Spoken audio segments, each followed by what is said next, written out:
The cold Malibu rain felt like a betrayal mirroring the one that had just shattered Aurora Harrington's world. One moment she was the 6 months pregnant wife of tech mogul Lucian Harrington, living a fairy tale in their $40 million cliffside estate. The next she was standing outside its towering iron gates, a single suitcase by her side, watching the taillights of her husband's Porsche disappear down the winding coastal highway. He had left her penniless and abandoned for a younger model. But what Lucian, the press, and the entire world didn't know was that the real power lay not in his billions, but in a secret hidden within the very foundation of the paradise he had just kicked her out of, a secret about to be exposed in the most public way imaginable. The Azure Point estate wasn't just a house, it was a statement. Perched on a dramatic bluff overlooking the Pacific, the sprawling contemporary villa was a symphony of glass steel and bleached oak, a fortress of wealth so immense it seemed to bend the very light around it. To the outside world, Aurora and Lucian Harrington were the king and queen of this kingdom. He was the brilliant, ruthless founder of a data analytics firm, Viridia, a man whose face graced the covers of business magazines. She was his elegant architect-trained wife, the quiet grace behind his bombastic success, her touch evident in every perfectly curated corner of their home. But for the last year, the gilded cage had begun to feel less like a home, and more like a beautiful empty museum. Lucian had become distant, his nights growing longer, his explanations for his absences becoming thinner, more laced with irritation. The warmth that had once defined their relationship had cooled into a polite, sterile courtesy.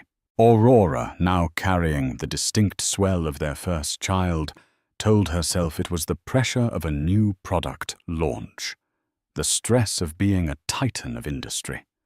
She tried harder, ensuring his favorite single malt was waiting when he returned, managing the staff with a quiet efficiency that made their life frictionless perfect.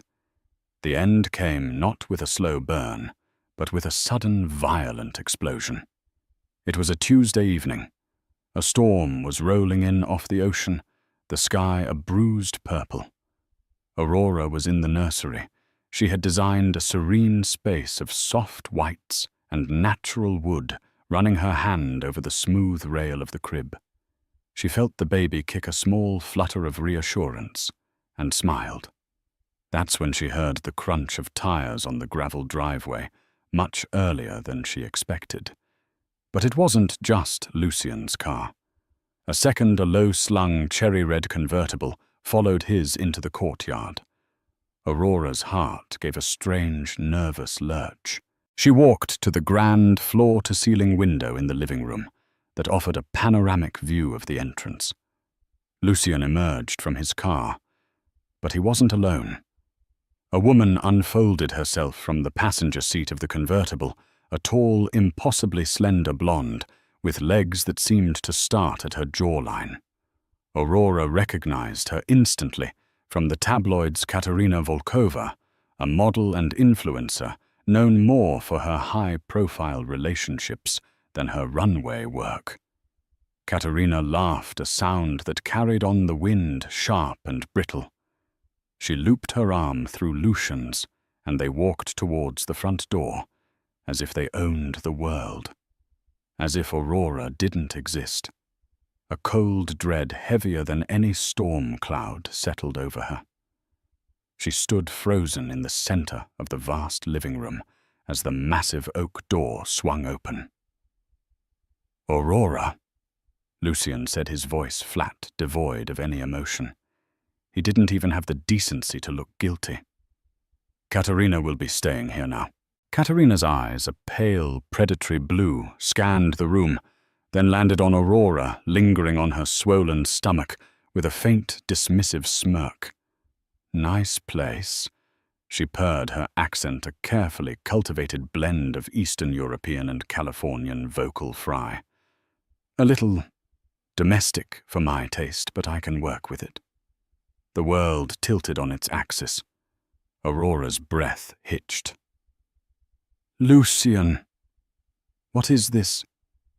Who is she?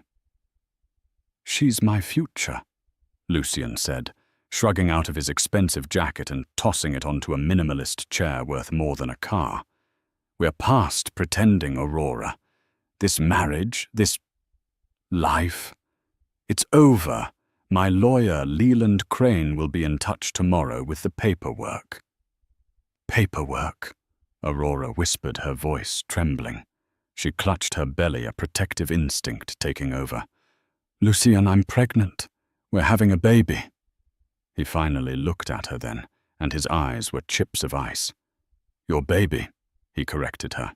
Let's be honest. This pregnancy was your last-ditch effort to keep me, and it didn't work. I'll provide for the child, of course. A trust will be set up. But you and I are finished. Tears welled hot and useless. You can't do this. This is my home. Katerina laughed again, that grating, high-pitched sound. Actually, it's his home. Bought and paid for by Viridia's success. You were just the interior decorator. The cruelty of it was breathtaking. Every detail, every choice Aurora had made to turn this structure into a sanctuary was being twisted into an insult. Get your things, Lucian commanded, his voice hardening into the one he used to fire underperforming executives. Just the essentials. The rest will be sent to wherever you decide to go. You have 20 minutes. Go. Go where? The panic was a physical thing now clawing at her throat. Her family was gone, her parents having passed years ago. Her life, her friends, her entire support system were all tied to Lucian. That's not my problem anymore, he said, turning his back on her to pour himself and Katerina a drink from the crystal decanter on the bar. Numbly guided by some autopilot function of her shocked mind, Aurora walked up the floating glass staircase to their bedroom suite. On the bed, a suitcase was already open. The staff, their faces averted and full of pity, must have been instructed beforehand. Her loyal butler of 5 years, Mr. Davies, stood stoically by the door. Ma'am, he murmured, his voice thick with an emotion he was professionally bound to suppress. I am so very sorry. She packed haphazardly, her hands shaking so badly she could barely zip the bag. Clothes, toiletries, the framed ultrasound picture from her nightstand. 20 minutes later she was being escorted to the front door by a private security guard Lucian must have hired for the occasion. The rain had started a relentless, driving downpour. As she stepped outside, the massive door clicked shut behind her. She stood there, a pregnant woman, in the rain, with a single suitcase, staring at the warm, glowing lights of the home that was no longer hers. The iron gates which she had helped design began to slide shut with a low, mournful hum, sealing her out of her own life. Lucian didn't even have the courage to watch her leave. Through the window she could see his silhouette and Katerina's laughing as they clinked their glasses together. The fairy tale had ended, and the monster wasn't a dragon or a witch. He was the prince she had married. The first hour was a blur of shock and cold. Aurora stood in the rain, her designer coat soaked through the water dripping from her hair onto the leather of her suitcase. Cars, their headlights cutting through the deluge, sped past on the Pacific Coast Highway, their occupants oblivious to the woman whose life had just been violently dismantled on the side of the road. Her phone. She had to call someone. She fumbled for her phone, her fingers numb and clumsy. Her first instinct was to call her best friend, Sophia Klein, a sharp-witted art gallery owner in downtown LA. The call went to voicemail. Aurora left a garbled, tear-choked message, the the words barely coherent. She needed a hotel, a safe place to think. She tried to open her ride-sharing app, but a notification popped up. Payment method declined. Confused, she opened her banking app. The screen that usually greeted her, with a healthy balance from their joint checking account, now showed a stark, brutal zero. She tried to access her personal savings account, one she'd maintained since before she met Lucian. Access denied. A cold dread seeped into her bones, far colder than the rain. He hadn't just thrown her out. He had financially obliterated her. Every account, every credit card she had, was linked to their marital estate, an estate he had just seized with chilling precision. He had planned this. Every detail was calculated to leave her utterly powerless. A wave of dizziness washed over her, and she leaned against the cold stone of the estate's outer wall for support. The baby kicked a frantic, insistent rhythm, as if sensing its mother's distress. "It's okay, little one," she whispered, her hand protectively over her womb. "We're okay." But it was a lie, and they both knew it. Finally, her phone rang. It was Sophia. "Aurora! Oh my God, I just got your message. I was in a showing. You sound awful. Where are you?" I'm outside the house," Aurora sobbed. "Sophia, he threw me out. He has another woman. He kicked me out and locked all the accounts." There was a string of curses on the other end of the line.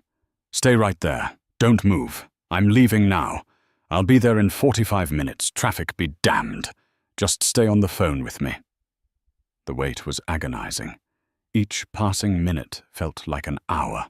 Sophia stayed on the line, her voice a lifeline of calm fury in the chaotic storm of Aurora's emotions. When Sophia's car, a practical SUV that was the antithesis of Katerina's flashy convertible, pulled over, she leaped out with an umbrella. She took one look at Aurora's pale, rain-streaked face and enveloped her in a fierce hug. "We'll handle this," Sophia said, her voice firm. "We'll destroy him."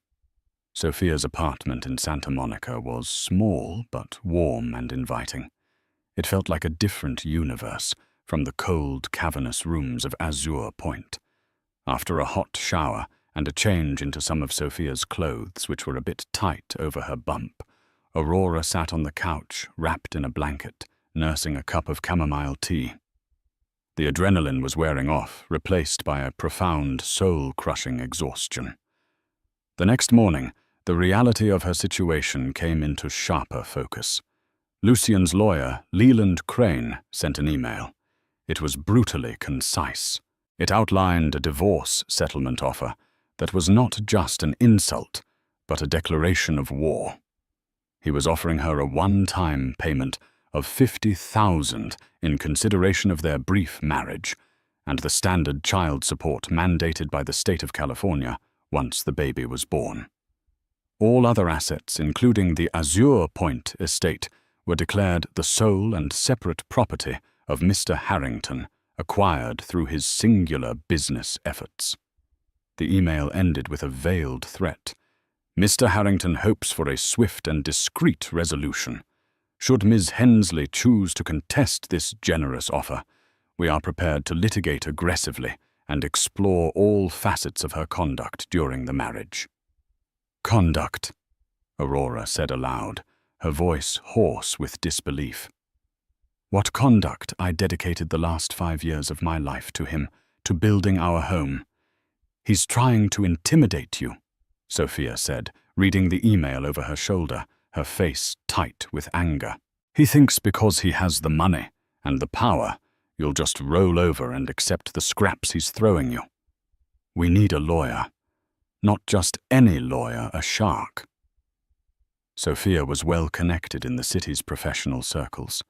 She made a few calls, and by noon they had an appointment for the following day with one of the most respected and feared family law attorneys in Los Angeles, Madeline Cho. That night, sleep offered no escape. Aurora was haunted by nightmares of closing gates and Lucian's cold, dismissive face.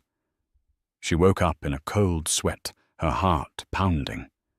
She was alone, pregnant, and facing a legal battle against a billionaire who held all the cards. He had taken her home, her security, her dignity. He had stripped her of everything she thought was hers. He believed he had left her with nothing. But as she lay in the unfamiliar darkness of Sophia's guest room, a forgotten memory began to surface, a whisper from the past, a memory of her grandmother, a woman of quiet strength and hidden iron, and a dusty, leather-bound folder tucked away in a storage unit she hadn't opened in years. Aurora's grandmother, Beatrice Hensley, had been a formidable woman. She was not a woman of flamboyant wealth, but of old, quiet money, managed with shrewd intelligence and a healthy skepticism of charismatic men. A Parisian immigrant who had built a small but successful art import business, Beatrice had carried herself with an unshakable poise.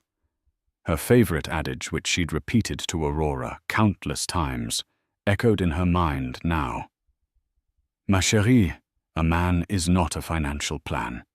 A woman must always have a door that only she holds the key to."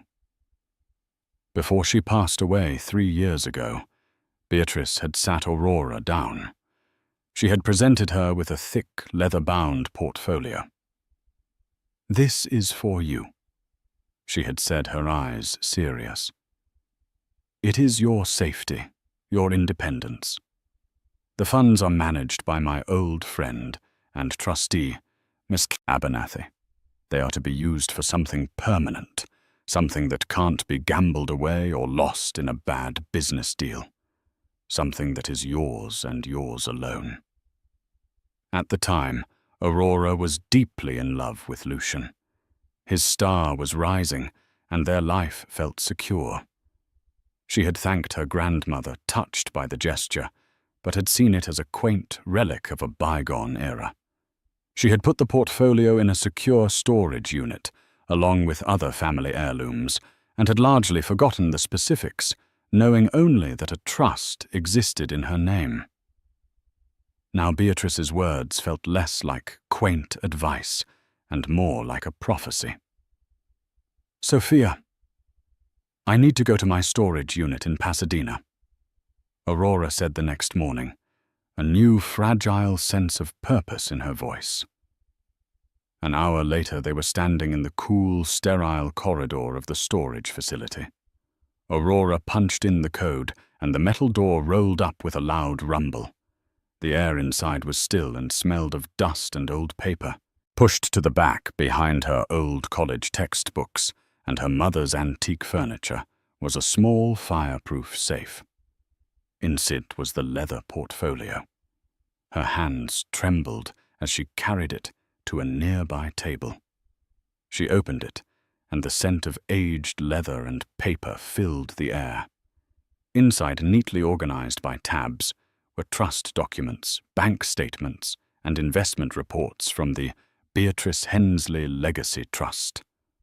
Aurora's eyes scanned the figures, and her breath caught in her throat. The value of the trust was far, far greater than she had ever imagined. Beatrice had been more than just shrewd. She had been a brilliant investor. But it was the tab labeled Azure Point Acquisition that made her heart stop. She and Lucian had found the property together. It had been a spectacular but unfinished shell abandoned by a previous developer. Lucian had been ecstatic, but at the time his assets were tied up in Viridia stock. A massive cash purchase was difficult. Aurora, wanting to contribute, had remembered her grandmother's trust. She remembered the phone call to the trustee, Mr. Abernathy, a kind elderly man who had known her since she was a child. "Your grandmother was very specific, Aurora," he had explained. "The funds can be used for a primary residence, but the title must be held solely by you or directly by the trust to protect it as a legacy asset. It cannot be commingled or used as collateral for your husband's business ventures. It had all seemed like legal formalities at the time. Lucian had been impatient with the process. Lawyers and their red tape, he'd scoffed. Just get it done, Aurora. We want the house. He signed whatever papers the trust's lawyers put in front of him, acknowledging the source of the funds and the ownership structure, likely without reading them, eager to get his hands on the property. The purchase was structured in a way that was legally ironclad.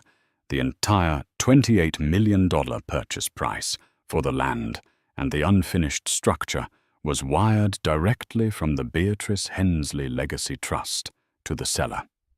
The deed of title recorded with the County of Los Angeles was in the name of Aurora Hensley, her maiden name.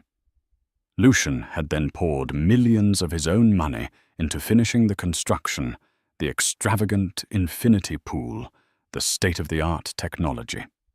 He saw that as his investment, his stamp of ownership. He likely assumed that his financial contributions and their marriage automatically made the property a shared marital asset with him as the primary owner. He had either forgotten the details of the initial purchase, or in his arrogance believed they didn't matter. He was wrong. Tucked into a sleeve at the back of the portfolio was a letter in her grandmother's elegant looping script. My dearest Aurora, if you are reading this, I hope it is with a happy heart, standing in a home that brings you joy. But I am a practical woman, and I know life is not always a fairy tale. I have created this for you, not out of a lack of faith in your choices, but out of a deep and abiding love for you. This is your foundation. No storm, no man, no misfortune can ever take it from you. Remember your worth. You are a Hensley. We bend, but we do not break. Always have the key to your own door. Avec tout mon amour. Grand-mère Béatrice. Tears streamed down Aurora's face, but these were not tears of sorrow. They were tears of gratitude, of love, of a strength she thought she had lost, but was now finding again. Lucian had kicked her out of his house, but he had made a colossal mistake. He hadn't kicked her out of his house. He had kicked her out of her house. Clutching the portfolio to her chest, she looked at Sophia, a fierce, determined light in her eyes. "Let's go see that lawyer," she said. "I think we have a case." The law offices of Cho and Associates were located in a sleek high-rise in Century City, a world of polished marble, hushed tones, and palpable power. Madeline Cho was a petite woman in her late 40s, with sharp, intelligent eyes and a demeanor that radiated a calm, lethal competence. She didn't waste time on pleasantries. "Ms. Hensley," she began, after gesturing for Aurora and Sophia to sit. Sophia gave me the broad strokes. "Your husband is Lucian Harrington. He has you at a significant disadvantage. He has the resources, the public profile, and one of the most ruthless legal teams in the state, led by Leland Crane. Tell me what you have that gives you even a sliver of hope." Without a word, Aurora slid the leather portfolio across the vast mahogany desk. Madeline Cho opened it. For the next 20 minutes, the only sound in the room was the soft rustle of paper as she meticulously reviewed every document. She read the trust charter, the wire transfer confirmations for the $28 million purchase, the preliminary title report, and finally the certified copy of the grant deed. Her expression remained impassive, but a subtle shift occurred in her posture. She leaned forward, a glint of steel entering her eyes. She looked up, her gaze fixed on Aurora. "He put his improvements, his millions, into a property titled solely in your maiden name, purchased with funds from a multi-generational protected trust." "Yes," Aurora said, her voice quiet but firm. "He was in a hurry. I don't think he cared about the details. He just wanted the house. A slow smile spread across Madeline's face. It was not a warm smile. It was the smile of a predator that has just spotted a fatal weakness in its prey.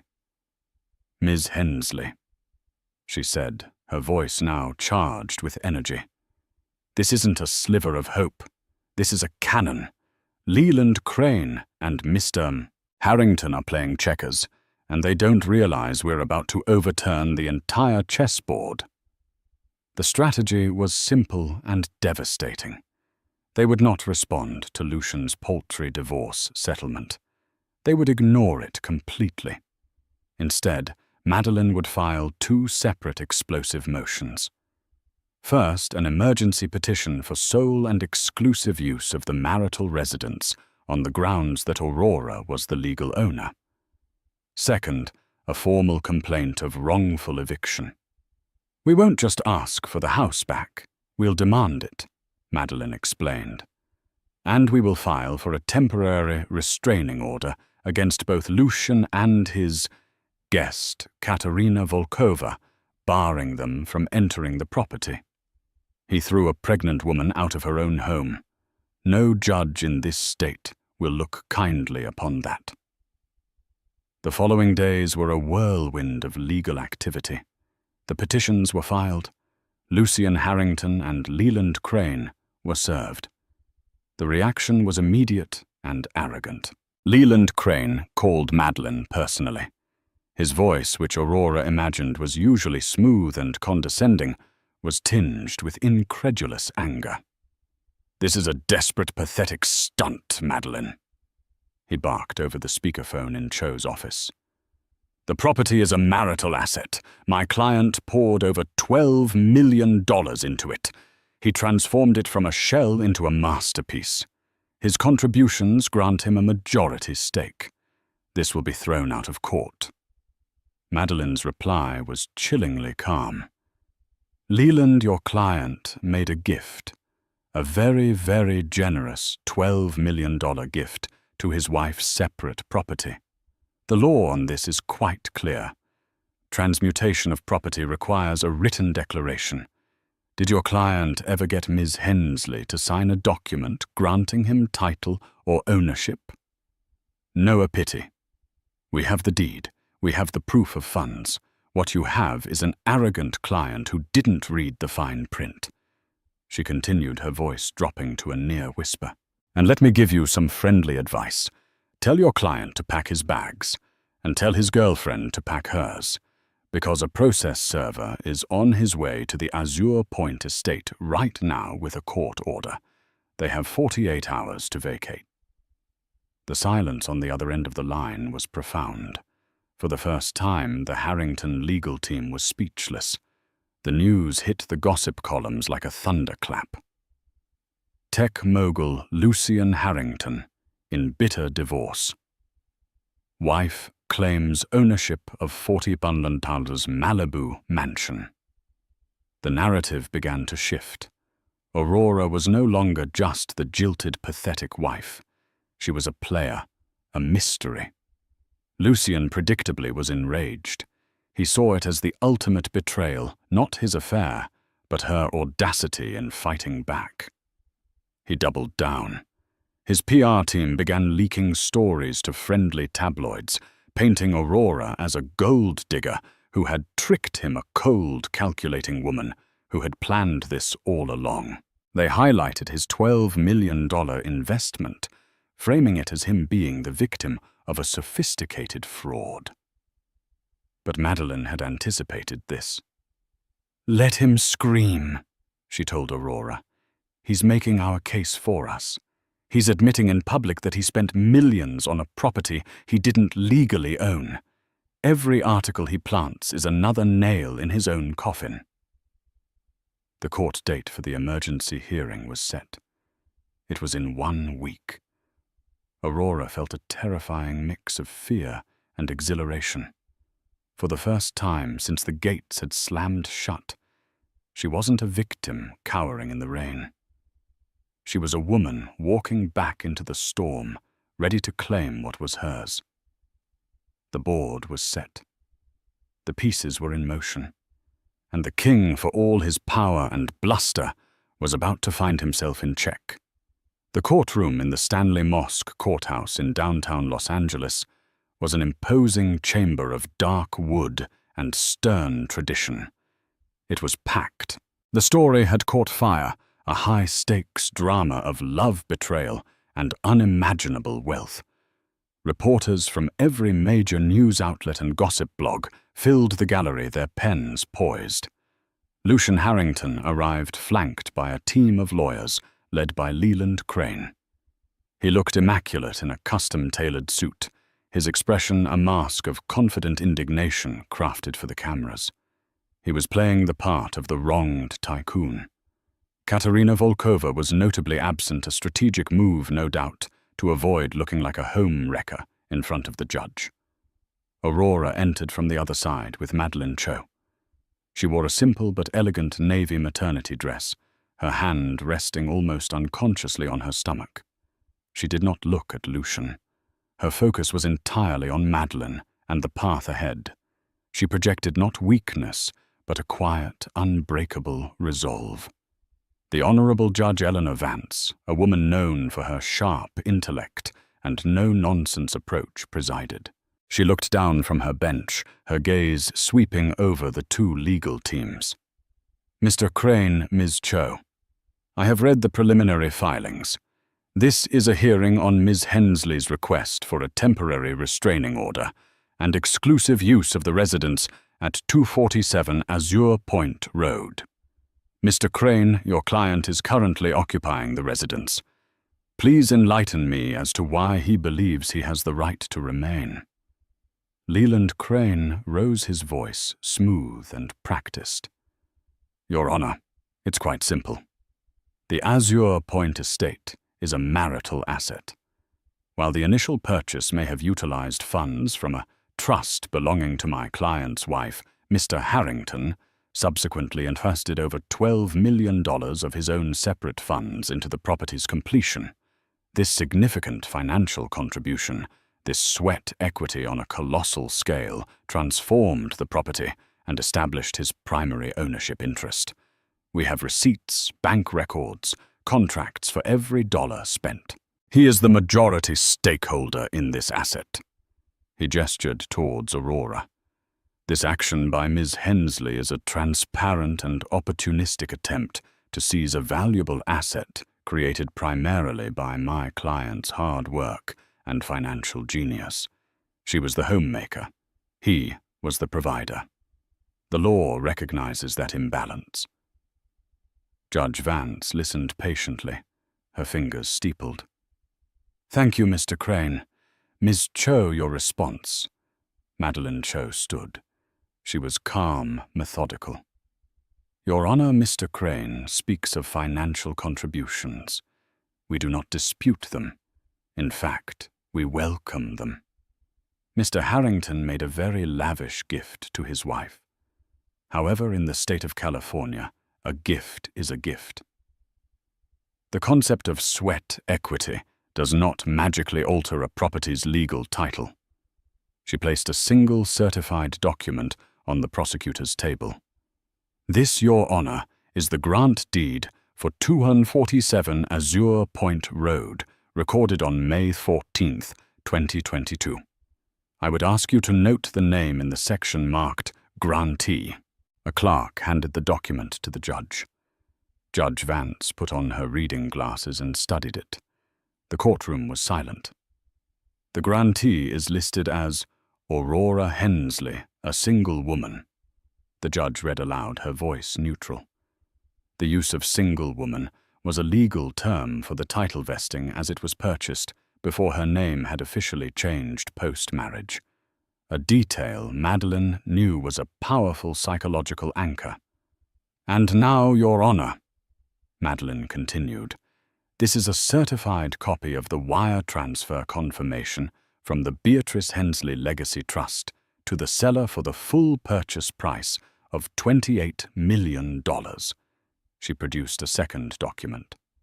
And finally, she said, her voice ringing with clarity, This is a spousal consent form signed by Mr. Lucian Harrington himself, explicitly acknowledging that the funds for the purchase originated from Ms. Hensley's separate trust and that he claims no ownership interest in the initial acquisition. It was a requirement from the trustees. She let the weight of that statement hang in the air. Mr. Crane is correct that his client spent $12 million, but he spent it on a house he knew, or should have known, was not his.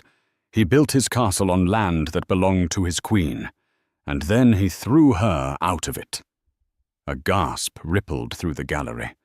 Lucian's face, for the first time, lost its confident smirk. The color drained from it, replaced by a pallor of disbelief. He shot a furious, panicked look at Leland Crane, whose own face had tightened into a grim mask. They had been completely outmaneuvered. They had prepared for a fight over marital assets, not an ambush with incontrovertible proof of sole ownership. Judge Vance looked from the documents to Lucian Harrington. Her expression was now anything but neutral. It was glacial. "Mr. Harrington," the judge said, her voice dangerously soft. "Is this your signature on this consent form?" Lucian's Adam's apple bobbed.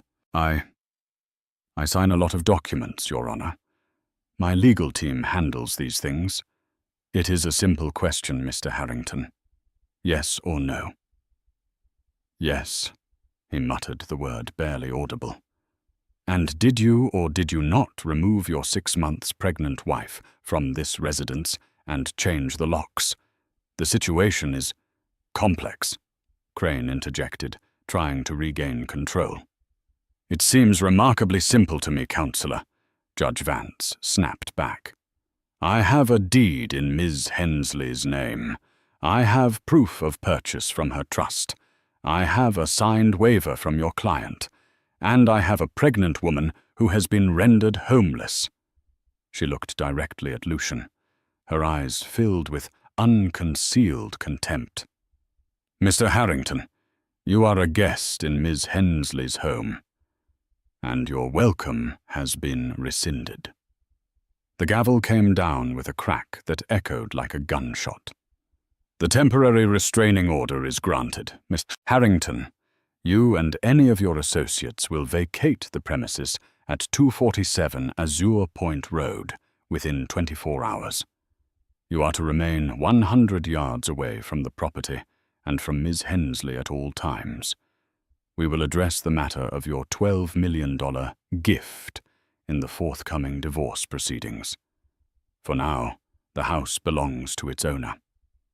This hearing is adjourned." The room erupted. Cameras flashed. Reporters scrambled. Lucian Harrington sat stunned.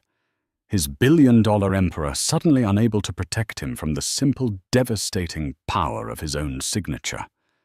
Aurora didn't look at him. She took a deep, steadying breath, placed a hand on her belly, and allowed Madeline to guide her out of the courtroom. She had won the battle. But she knew the war was far from over. Losing in court, so publicly and so humiliatingly, did not humble Lucian Harrington. It uncaged him. A man accustomed to winning at all costs, to bending the world to his will, could not comprehend being so thoroughly defeated. His rage, stripped of its legal avenues, soured into something darker and more desperate. He was a cornered animal, and cornered animals are dangerously unpredictable. The first attack was through the media. The narrative his PR team had been pushing now went into overdrive. Overnight, Aurora was painted as the ultimate villain. She became the Black Widow of Malibu, a cunning schemer who had used a pregnancy to trap a wealthy man, meticulously planning for years to steal his dream home. Anonymous sources close to Lucian were quoted in every sleazy publication claiming she was emotionally unstable, that Lucian had endured years of her erratic behavior and had only stayed for the sake of their unborn child. They even twisted the truth of her grandmother's trust, framing it as a hoard of hidden family money she had deceptively concealed from him. The stories were vicious and deeply personal, designed to chip away at her composure and public sympathy.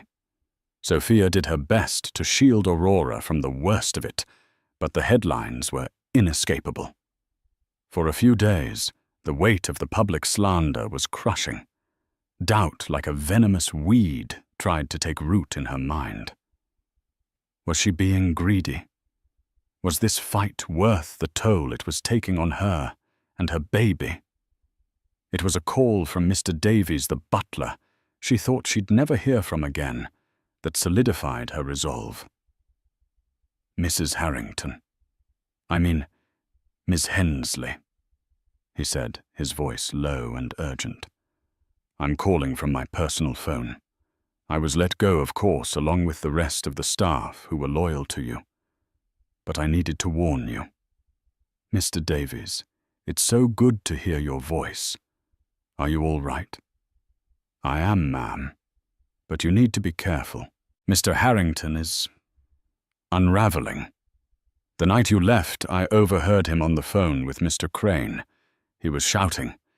He said if he couldn't have the house, he'd make sure no one could. He talked about using his investment as leverage, about finding a way to place a lien on the property to drown you in so much litigation the house would have to be sold to cover the legal fees." A cold chill went down Aurora's spine. "And there's more, ma'am," Mr. Davies continued, his voice dropping further. "That woman, Katerina, she's not just a pretty face. She was going through your old office, your personal drawers. I believe they are looking for something, anything they can use against you. Please be careful." The warning proved prescient. A week later, Madeline Cho received a new filing from Leland Crane's office. It was a bold, outrageous legal maneuver. They were suing Aurora for the return of the $12 million plus interest and damages. They claimed that the money was not a gift, but a business investment, made under the verbal agreement that ownership would be shared. They were demanding the court force the sale of Azure Point to satisfy the debt. Simultaneously, Lucien launched a more insidious attack. He began systematically contacting the high-end contractors and designers who had worked on the estate's completion. Leveraging his immense business influence, he pressured them to retroactively file mechanics' liens against the property, claiming they had not been fully paid for their services paid for by Lucien's funds. It was a complex and dirty tactic designed to cloud the title, making it impossible for Aurora to sell or refinance the property, effectively trapping her in a house she couldn't afford to maintain. The pressure was immense. The monthly carrying costs of Azure Point property taxes, insurance, utilities, basic maintenance were astronomical. Without access to liquid funds, even owning a $40 million asset was a liability. Lucien knew this. He wasn't just trying to get the house back. He was trying to bankrupt her, to force her into a desperate position where she would have to accept his original insulting offer. During a tense strategy session, Madeline Cho laid out the grim reality. "He's bleeding us. He can afford to drag this out for years. We need to cut off his ammunition." "How do we do that?" Aurora asked, the stress visibly taking its toll. "We prove his malice," Madeline said, her eyes narrowing. "We prove that his investment was never a business deal, but a personal project for the marital home. We prove that his current actions are not about recouping a debt, but about harassment and intimidation. And to do that, we need witnesses who heard him talk about the house before all this blew up. People who know his true intentions." Aurora's mind immediately went to one person. "Mr. Davies," she said, but Lucien was one step ahead. When Madeline's investigator tried to contact Mr. Davies to subpoena him as a witness, they learned he had been offered a lucrative new position managing a private hotel in the Cayman Islands, a hotel owned by a holding company that was a subsidiary of Viridia. He had been effectively bought and removed from the board. The move was a gut punch. It was a clear message from Lucian. Everyone was for sale. Everyone had a price. He was turning his vast wealth into a weapon aimed directly at her heart. That evening, as Aurora sat alone in Sophia's apartment, the city lights twinkling below, she felt a wave of despair. Lucian wasn't just fighting her. He was trying to erase her, to prove that she was nothing without him. He was trying to take her past, her present, and her future. Her hand went to her belly, where a strong, steady kick answered her touch. It was a reminder. She was not just fighting for a house. She was fighting for her child's future, for the legacy her grandmother had entrusted to her, and for the right to exist on her own terms. The fear didn't vanish, but it was joined by a harder, colder emotion: fury. She picked up the phone and called Madeline. "He thinks he's bought everyone," she said, her voice shaking with anger. "But he hasn't. My grandmother's trustee, Mr. Abernathy. He was on all the original calls. He dealt with Lucian's lawyers. He knows everything. Get him on the stand." Lucian Harrington had forgotten about the old man who managed the money. And that was going to be his final fatal mistake. The final hearing was not about ownership that had already been established. This was about Lucian's $12 million counterclaim. It was his last desperate attempt to either reclaim his money or, failing that, to encumber the Azure Point estate so heavily that Aurora could never truly possess it. His entire case rested on a single, flimsy premise that his massive expenditure was a business investment based on a verbal agreement. Leland Crane presented their case first. He called to the stand a parade of witnesses, contractors, architects, and financial advisors, all of whom testified that Lucian was deeply involved and that they considered him the client. They presented mountains of invoices paid from Lucian's personal accounts. Crane's argument was slick and compelling. No man would spend $12 million on a home for his wife without an expectation of shared ownership. It defied common sense. Then it was Madeline Cho's turn. Her first and only witness was a man who looked utterly out of place in the high-powered courtroom, Mr. Alistair Abernathy, the trustee of the Beatrice Hensley Legacy Trust. He was in his late 70s, with a shock of white hair, a tweed jacket, and an air of gentle, unshakable integrity. Madeline led him through the initial stages of the Azure Point acquisition.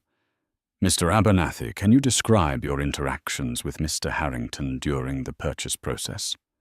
Mr. Abernathy adjusted his spectacles. "Certainly. Mr. Harrington was very enthusiastic and very impatient. I had several conversations with him and his legal team. I was required by the explicit terms of Mrs. Hensley's will to ensure the asset remained solely under the protection of the trust or in Aurora's name. I explained this to Mr. Harrington on no fewer than 3 occasions." "And what was his response?" Madeline asked. "He was dismissive of the legalities." Mr. Abernathy recalled his voice, clear and precise. "I remember his exact words on one call. He said, 'I don't care about the trust's ancient paperwork, old man. I'm going to build my wife the greatest home in California.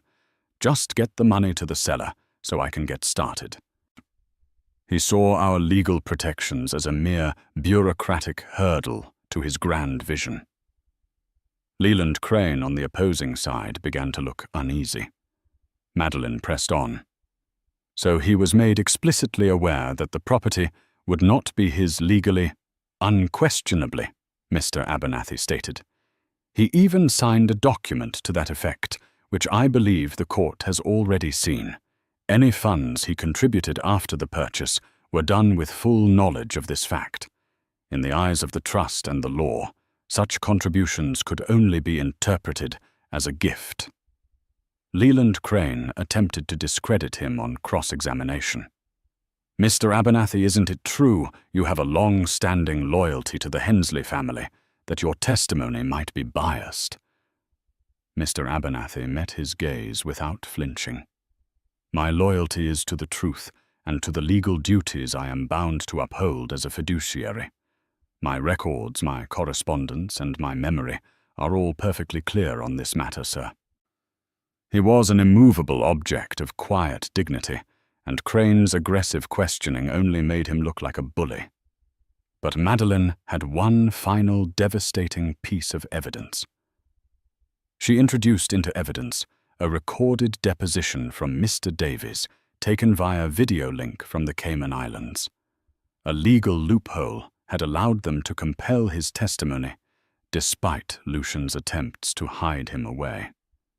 On the large screen in the courtroom, Mr. Davies's kind, worried face appeared. He recounted under oath the night Aurora was thrown out, but he also recounted something else. About a month before that night, Mr. Davies said, his voice steady, "Mr. Harrington was hosting a dinner party for some investors. He was showing off the new terrace and the view.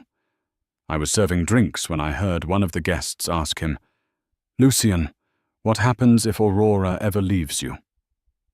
Does she get half of this palace?' A hush fell over the courtroom. "And what did Mr. Harrington say?" Madeline asked softly, and Davies took a deep breath. He laughed. He clapped the man on the shoulder and said, "Don't worry about that. Her name may be on the deed, but my money is in the walls. I've got her right where I want her. She's never leaving." He said it like a joke, but his eyes were cold. He saw it as a form of control. The video ended. The silence in the courtroom was absolute. In one fell swoop, Mr. Abernathy's testimony and Mr. Davies's recollection had shattered Lucian's entire case. They had proven there was no business agreement. They had proven he knew the ownership structure from the beginning. And most damningly, they had revealed his motive. It was never about investment. It was about power and control over his wife. He hadn't been building a home with her. He had been building her cage. Judge Vance looked at Lucian Harrington, and if looks could incinerate, he would have been a pile of ash. "Mr. Harrington, your counterclaim is not only denied, it is dismissed with prejudice. It is a frivolous, vindictive, and frankly pathetic attempt to harass a woman you have already wronged in the most egregious manner." She wasn't finished. "Your actions as illuminated by the testimony we've heard today are reprehensible. You knowingly poured money into an asset that was not yours, not as an investment, but as a means of control. This court finds your entire claim to be made in bad faith. Therefore, I am ordering you to pay for all of Ms. Hensley's legal fees. All of them." It was the final humiliating blow. Not only had he lost his $12 million, but now he had to pay for the brilliant legal strategy that had defeated him. Aurora felt a single tear trace a path down her cheek. It wasn't a tear of sadness, but of release. The weight that had been pressing on her for months had finally lifted. She had faced the monster not with his weapons of wealth and intimidation, but with truth and the quiet legacy of a grandmother's love. As she walked out of the courthouse, blinking in the bright California sun, she didn't look back. Lucian Harrington was part of her past. In front of her was Azure Point, her home. And inside her, her baby kicked gently, as if to say, "We're ready to go home." In the end, Aurora's story became more than just a salacious headline. It became a testament to quiet strength and hidden resilience. She moved back into Azure Point, not as a wife or a victim, but as its sole and rightful owner. A few months later, she gave birth to a beautiful baby girl, whom she named Beatrice. The house, once a symbol of a toxic marriage, was transformed. The cold, minimalist spaces were filled with the warmth of a baby's laughter and the strength of a woman who had reclaimed her life. Lucien Harrington's downfall was swift.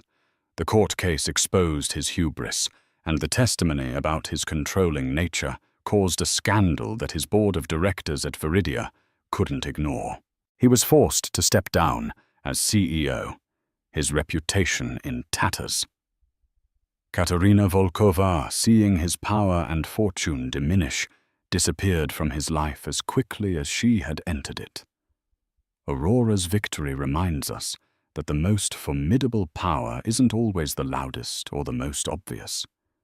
Sometimes it's hidden in the fine print, in the wisdom passed down through generations, and in the unyielding courage of a person fighting for more than just money or property, but for their very identity.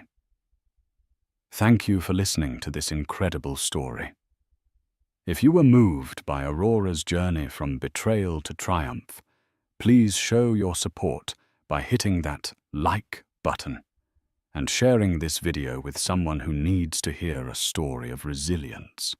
Don't forget to subscribe and click the notification bell so you won't miss our next story.